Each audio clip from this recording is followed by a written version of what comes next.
da forma como eu pessoalmente entendo, e essa visão é compartilhada, né, dos profissionais que ajudaram, né, a montar esse curso de formação e das escolas sociais, ele é uma coisa só. Não tem essa segmentação que muitas vezes a literatura ou o marketing dá a impressão que tem. Mais do que isso, muitas vezes a palavra yoga aparece nem se referindo a uma técnica ou a uma escola de yoga distinta. Ela se refere à palavra, a sinônimo de uso ou utilidade ou outros significados. Agora, uma coisa também é certa, que yoga, como é um trabalho individualizado, é um trabalho de muitas vias. Dependendo de como você dá o zoom, da amplitude da lente que você usa. Você tanto pode falar que yoga é uma coisa só, pronto, como poderia falar que existe um yoga para cada escola. Então, cada escola de yoga é um tipo de yoga. Então, você está fazendo aqui o curso, Núcleo de Estudos, Yoga Nataraja, falar que tipo de yoga você faz? Eu faço o yoga do Núcleo de Estudos, Yoga Nataraja. Porque, na verdade, parte do que a gente faz vai ter algumas diferenças em relação a qualquer outra escola. Mas, mais do que isso, cada professor poderia ser chamado de um tipo de yoga. Você já assistiu 2 aulas de 2 professores da sua escola, ou da minha escola, são diferentes. Mais do que isso, você poderia falar que existe um tipo de yoga, um para cada praticante. Porque, na verdade, yoga é um trabalho individual. É algo que você descobre dentro de si mesmo. E os seus professores ou os mestres, por essa sua tradição, eles estão lá para orientar você num caminho que a essência final desse caminho, se todos os tipos de yoga concordam, vai ser algo que você acha é o seu Purusha ou Atman, que é algo que você encontra dentro de si próprio. E esse caminho, como é algo que você está travando dentro do seu próprio íntimo, é necessariamente único. Quando você imagina o yoga como um caminho de você começando essa casa externa, da sua personalidade, das suas sensações, dos seus sentimentos, da sua vida em sociedade, conseguir descobrir a sua essência única e universal, da mesma forma como tem 2 seres humanos iguais, você concorda que não poderia haver 2 métodos de yoga iguais? O método que um ser humano atingiu para percorrer esse caminho vai ser necessariamente do método que outro ser humano está percorrendo. Está claro isso? Então, dependendo da lente que você faz, você pode chegar desde 1 até 6 bilhões de tipos de yoga. Menos, nem 6 bilhões praticam yoga, mas tudo bem. Bom, por isso que você vai encontrar, a gente fala que são 108 métodos de yoga, 8 clássicos, 6 clássicos, 4 clássicos, 16 clássicos, e qualquer que seja o número que você fale, eu posso trazer bibliografias de mestres inquestionavelmente aceitos no universo do yoga, que apresentam uma classificação diferente. Porque isso é só uma classificação, não tem significado muito real para o yoga. Mas há uma classificação útil para você conseguir entender. E eu gosto bastante da classificação de Shivananda, que ele estabelece o seguinte: dentro desse universo, que o yoga começou com uma prática de tapas, com uma prática de ascese, acabou se desenvolvendo o Raja Yoga, a Karma Yoga,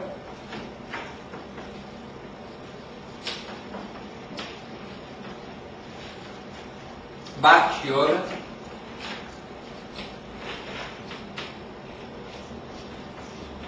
e Karma Yoga foi Jnana Yoga.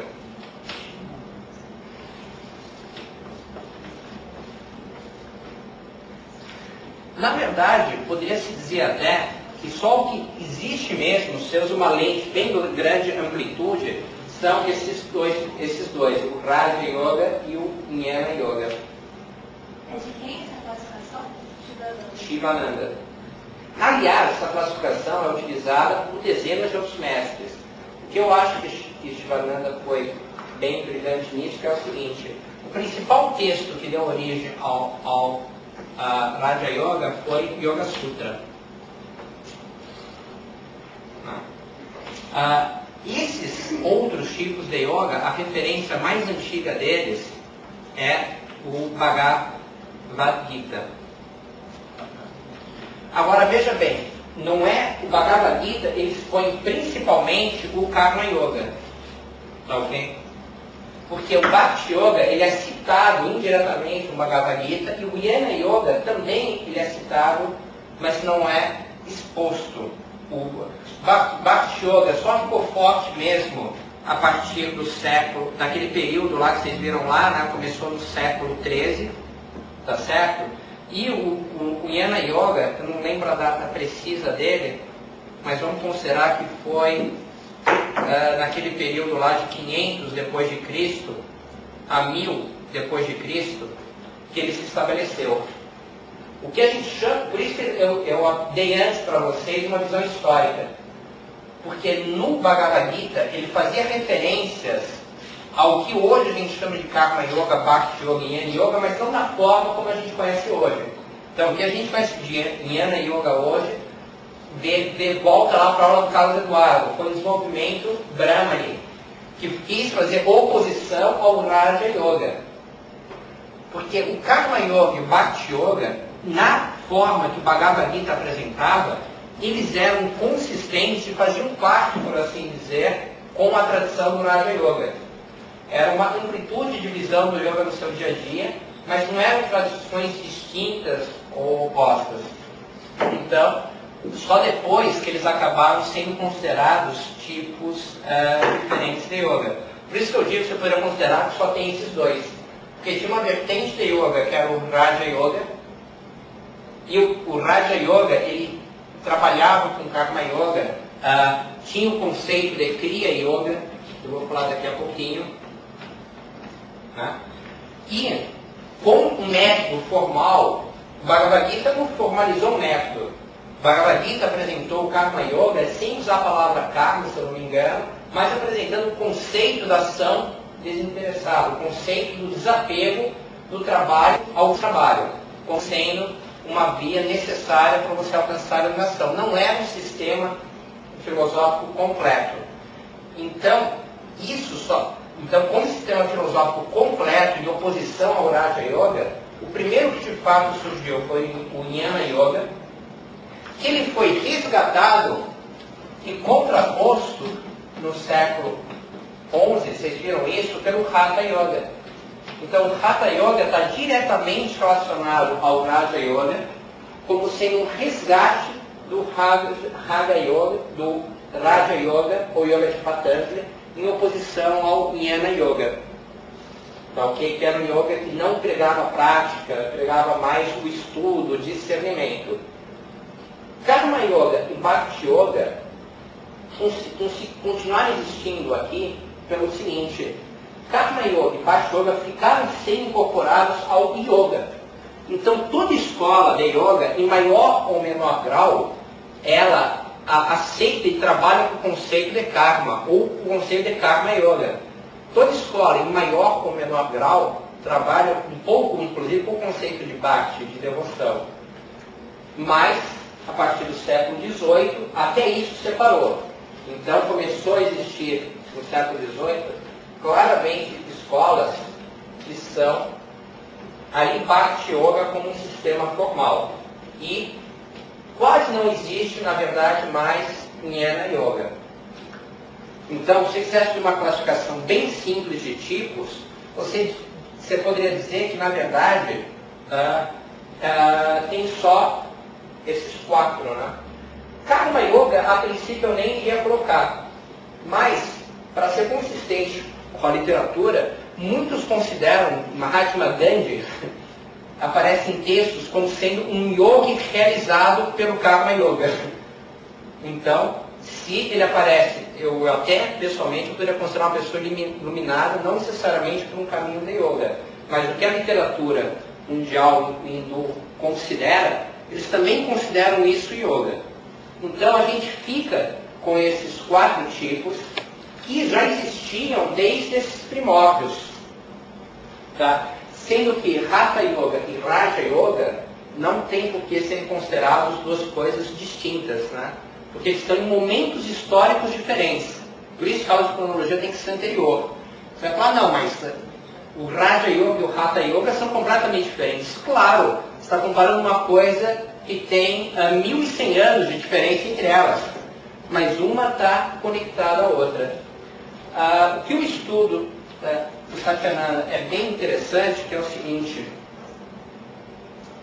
existem outros tipos ou outras classificações de yoga, mas na verdade elas acabam ficando todas juntas relacionadas ao Hatha. Por exemplo, Dhyana Yoga, yoga da meditação, não é um tipo de yoga. Dhyana Yoga quer dizer é prática de meditação. Então, muitos supostos tipos de yoga não são tipos, são relacionados a isso.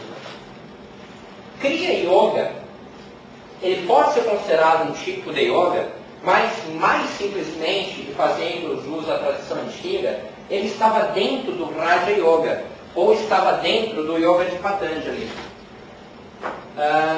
Quando você pega o Yoga Sutra de Patanjali, o Yoga Sutra de Patanjali é dividido em 4 partes. O primeiro ele fala sobre o samadhi, o segundo ele fala sobre a prática. A primeira coisa que ele fala, quando ele fala sobre a prática, né, que se chama Sadhana Pata, o primeiro capítulo, o primeiro texto da parte da prática, ele fala Tapas Swadhyaya e Pranidhana, Ishvara Pranidhana, Kriya Yoga. Ou seja, yoga na prática constitui-se de tapas, autossuperação, Swadhyaya, autoestudo, Ishvara Pranidhana, auto-entrega ou entrega ao Senhor. E ele explica que essa atividade é necessária para você eliminar o que iria impedir você de chegar à meditação.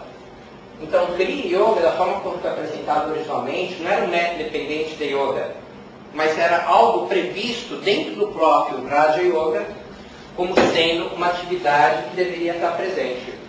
Da mesma forma, existem algumas literaturas que definem um tipo de yoga. Então, deixa eu Kriya Yoga aqui, pequenininho aqui, vamos botar só Kriya Yoga, que falam, por exemplo, em Laya Yoga,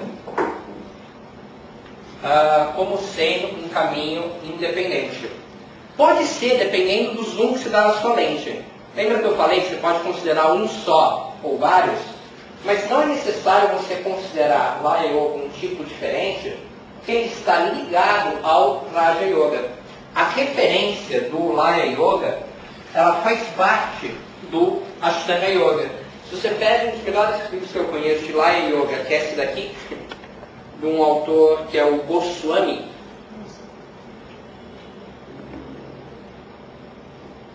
tá ok?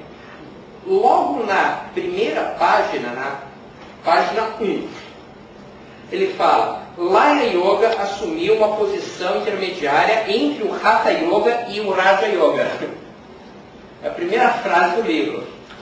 Ou seja, o Hatha Yoga veio aqui nessa tradição, o Laya Yoga está no meio dos dois. E ele pegou as partes mais complicadas dos pranayamas do Hatha Yoga e as partes mais difíceis do Raja Yoga e combinou esse processo de uma forma mais simplificada no Laya Yoga. E vai mais longe. Em essência, o Mantra Yoga também foi introduzido dentro do Laya Yoga. Tá ok? A prática de Mantra Yoga, para quem quiser saber o que é, ela está descrita no livro do Feinstein, é uma prática de 15 etapas, que era essencialmente uma prática de Raja Yoga, que ia trabalhar com a mente, ia trabalhar com meditação. A única coisa é que o Mantra Yoga tinha bastante aspectos de Bhakti. Então, Mantra Yoga tinha puja, tinha rituais de oferenda, tinha uma série de coisas na prática diária. A Raja Yoga, em Patanjali, ele introduziu o conceito de trabalhar as energias do corpo. Ele começou a trabalhar com Asta e com Pranayama. E o Laya Yoga também trabalhou. Então, o modelo de chakras, de prana, está associado ao Laya Yoga. Shivananda, ele nem chama diferente, alguns autores chamam, mas depois eu posso mostrar a referência bibliográfica para quem quiser. Shivananda até considera Laya Yoga e Kundalini Yoga como o mesmo tipo de yoga. No livro dele, Kundalini Yoga, quando você vai aqui no texto dele, Ele fala, Kundalini Yoga é um tipo de yoga que trata da Shakti Kundalini, os 6 centros de energia espiritual, os 6 chakras, e do despertar da Kundalini e união do Sahasrara Chakra. Essa ciência também se conhece como Laya Yoga. Então, de novo, na introdução, outros autores até consideram isso diferente, mas Kundalini Yoga e também Tantra Yoga, dependendo da literatura que você usa, são considerados Laya Yoga. Outro livro fala que Tantra Yoga é composto de Laya Yoga e Kundalini Yoga. No fundo, como são milhares de pessoas, uma cultura super diversificada, você vai achar todas as definições possíveis. Agora, todas elas têm em comum. O que Tantra Yoga, Kundalini Yoga, Laya Yoga, Mantra Yoga, todos eles têm em comum. Todos trabalham com dharana, todos trabalham com meditação. Todos trabalham com um modelo do corpo baseado em chakras e energia sutil. Todos trabalham com o conceito de prana, com o conceito de Kundalini. Todos trabalham com os conceitos que vieram do Raja Yoga. Então, o que Shivananda faz, que eu achei brilhante, é o seguinte: ao invés de considerar Laya Yoga, Mantra Yoga, Kundalini Yoga, Tantra Yoga, e ficar confundindo a cabeça falando que são montes de tipos de yoga, ele considera tudo isso associado ao Raja Yoga.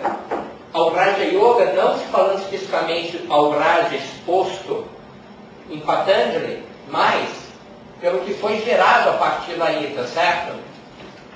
Então ele usa o termo Raja Yoga, eventualmente se referindo ao Raja Yoga na sistematização de Patanjali, ou ao conjunto de modalidades que são influenciadas ou derivadas em função do Raja Yoga de Patanjali. Até certo ponto, o Hatha Yoga também estaria nessa família toda. Por que essa definição é fantástica? Porque simplifica muito a coisa. Você fica com uma vertente que é do Raja Yoga, do Hatha Yoga, e de todos os outros yogas que trabalham com Kundalini, Pranayama. Você fica com a vertente claramente diferenciada, que é da ação, que não tem prática nenhuma, que não seja o seu cotidiano. Você fica com uma vertente que é 100% devocional e com uma que é uma vertente que é 100% filosófica, que não envolve nenhum tipo de prática, nem corporal, nem mental. Então você fica com as práticas corporais e mentais aqui. Você fica com as práticas de atitude diária aqui. Você fica com as práticas religiosas, devocionais aqui. E você fica com as práticas, não são práticas, são só estudos aqui. Pronto, você fechou o universo que é possível o ser humano fazer. Alguém conhece outra coisa que o ser humano poderia fazer? É claro que você vai encontrar algum tipo de yoga mais moderno que fez tem uma tendência mais para um lado ou mais para outro, tá certo? Até como eu disse, o yoga é único, né? E o normal mesmo que você vai encontrar é o seguinte: isso aqui praticamente não existe atual na prática. Você vai encontrar linhas que são essencialmente derivadas do Hatha e linhas que são essencialmente o Bhakti Yoga. E Karma Yoga é um conceito que aparece tanto num caso quanto no outro, mas normalmente ele não é ele próprio base de nenhum sistema ou de nenhuma escola atualmente. Até aqui, tudo. Dúvidas até essa parte? Karma Yoga seria quando a gente está praticando yamas e niyamas no cotidiano? Não, Karma Yoga é um conceito diferente. Karma Yoga, precisa ler um livrinho de, depois eu dou a referência, tem um livro de Shivananda e um do discípulo dele de Satyananda. Acho que o Satyananda é mais compacto ainda, que explica o conceito de Karma Yoga, que essencialmente não tem a ver com yamas e niyamas, tem a ver com você fazer ações de uma forma sem se apegar ao fruto dessa ação. E chegar ao ponto máximo do Karma Yoga, que apesar de chamar Yoga doação, acredite se quiser, é a não ação. Quem melhor explica o conceito, tudo surgiu de Karma Yoga, sem voltar lá para o Bhagavad Gita, que ele estava definindo, o Arjuna estava com medo de executar lá, estava com medo, não, ele não queria fazer alguma coisa lá, que era guerrear, não queria entrar na guerra. Estava procurando mil desculpas para não entrar na guerra. que a princípio é uma coisa boa, tá certo? Os yamas e yamas é melhor entrar na guerra. Só que não estava entrando pelas causas erradas. Ele não estava entrando por medo, ele estava não entrando, deixando de cumprir suas obrigações. Então, o ideal final do Karma Yoga é quando você tem o poder para agir, e você tem que desenvolver esse poder para agir agindo, tá ok? Mas, quando você se realiza no caminho do Karma Yoga, você primeiro se desapega totalmente do fruto da sua ação. Então você tem uma capacidade enorme de realização, mas se realiza isso de uma forma que é sem o ego envolvido e sem que isso seja algo para si. E no estágio final, você se desvincula da própria ação. Então, a aparência externa de um Karma Yoga realizado de uma pessoa parada pode ser um pouco estranho, né? Porque se vê uma pessoa que estava totalmente não ativa, porque ele já percorreu todo o caminho, né, e realizou o Karma Yoga, ou ao contrário, né? Se você pegar a Gandhi como exemplo, é bem interessante, né? Lembra que no final da vida dele, pelo menos se é fiel aos livros que eu li, os filmes, né? Ele não aparece muito mais pregando revoluções, ele fica lá o tempo inteiro só quietinho no canto dele, ou com a máquina de teatro, fazendo lá a coisa, né? Ele era um exemplo do Karma Yoga realizado, né? O que ele fazia? Ele fazia sem apego pessoal às suas ações, e depois de um tempo ele chegou à conclusão. Ele parou até de agir. Não era necessário mais. Obviamente, os yamas e niyamas têm uma certa relação, né? Com a rinça, com o desapego, a parigarra, mas é uma corrente filosófica independente. Tá ok? Mais alguma pergunta sobre essa parte? De onde o nosso estudo vem? O nosso estudo vem daqui, ó. Yoga Sutra, Raja Yoga e Hatha Yoga. Aqui que vem o yoga que a gente normalmente pratica nessa escola e nas escolas associadas, a gente trabalha por aqui. Tá, isso quer dizer que a gente não vai aplicar de vez em quando conceitos de Karma Yoga? Sim, alguns conceitos filosóficos, mas a gente não vai seguir a via. E quer dizer que a gente está bem distante de Bhakti Yoga? Sim, estamos. Bhakti Yoga é um caminho próprio bem diferente. Então, o que a gente ensina vem principalmente dessa vertente. É claro que a gente ensina um pouco, porque lembra que eu falei que, na verdade, não tem essa separação entre yogas?